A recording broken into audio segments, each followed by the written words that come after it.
You're scrolling through endless pre-built gaming PCs, trying to decide if you should drop a few $100s on a system that might end up gathering dust because it can't keep up with the games you love.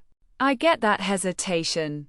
You've probably seen a few ads promising instant 4K gaming, only to realize the hardware can't actually deliver what you need for your setup. The last thing you want is to spend hard-earned cash on a box that feels great out of the crate but then forces you to downgrade settings or, worse, add a second PC just to stay competitive. Link is in the description if you want to check the product details on Amazon. Let's break down the Skytech Storm gaming PC the way a real-world gamer would. This isn't a spec sheet readout. It's an attempt to picture how the machine will sit in your daily routine.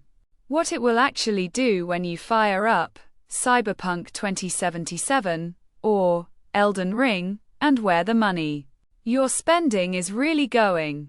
First off, the heart of this rig is an AMD Ryzen 5 8400F. It's a 6-core, 12-thread processor that clocks up to 4.7 GHz with boost for most modern titles. That's more than enough to keep frame rates stable at 108p. And it'll hold its own in productivity tasks like video editing or streaming with OBS. You won't be hitting the same raw numbers as a Ryzen 7 7700X. But for the price point you're looking at, the CPU gives you a solid baseline that won't bottleneck the graphics card in the majority of games released this year. Speaking of the GPU, Skytech paired the system with an NVIDIA RTX 5060Ti equipped with 8GB of GDDR7 memory.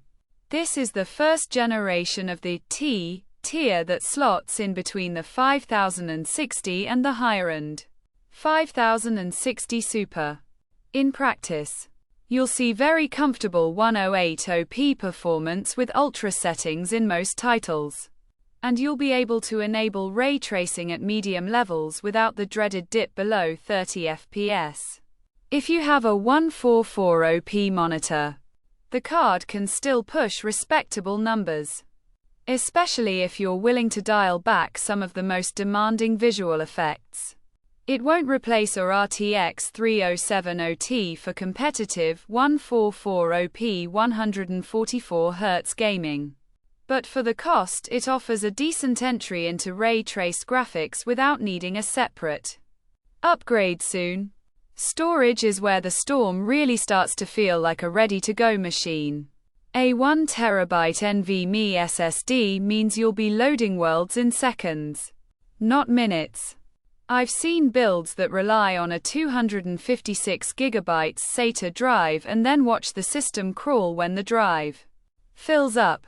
With this SSD, you can install several modern AAA games, keep your OS snappy, and still have room for a media library. The SSD also helps with those quick pauses and map transitions you'll encounter in open-world titles. The 16GB of DDR5 RAM running at 6000 MHz adds another layer of smoothness. DDR5 is still a bit of a novelty for budget builds, and the higher bandwidth translates to faster texture streaming in games that support it. You won't notice a massive jump over a good DDR4 kit in most cases, but it does future-proof the system a little if you plan to keep it for a few years. If you ever feel the need for more memory, say you start heavy multitasking while streaming, adding a second 16GB kit is straightforward, though you'll need to watch the total power draw. Power comes from a 650W gold-rated PSU. It's efficient enough for the components you have, and the gold certification means less heat and a quieter operation under load. However, if you're thinking about a major GPU upgrade down the line, like moving to an RTX 4070 or higher, a 650W unit starts to feel a bit snug. It won't explode, but you'll have less headroom for overclocking or adding extra drives without considering a PSU swap. Connectivity is handled by Wi-Fi 5, 802.11 AC, and a set of USB ports that cover the basics. It's a solid, functional setup. But if you're after the latest Wi-Fi 6E speeds for low-latency gaming on a wireless network, you'll need to grab an external adapter. The lack of built-in Bluetooth isn't a deal-breaker. Most gamers use a wired mouse and keyboard anyway. But it's worth noting if you rely on wireless peripherals. Now, who actually benefits from this particular configuration? If you're a casual to mid-range gamer who wants a hassle-free experience, no BIOS tweaking, no cable management nightmares, and you'd rather spend your time playing than building, this is a compelling option. The system arrives fully assembled, with Windows 11 pre-installed and no bloatware clutter. So you can power on, log in, and start gaming within minutes. It's also a good fit for streamers who need a decent CPU/GPU.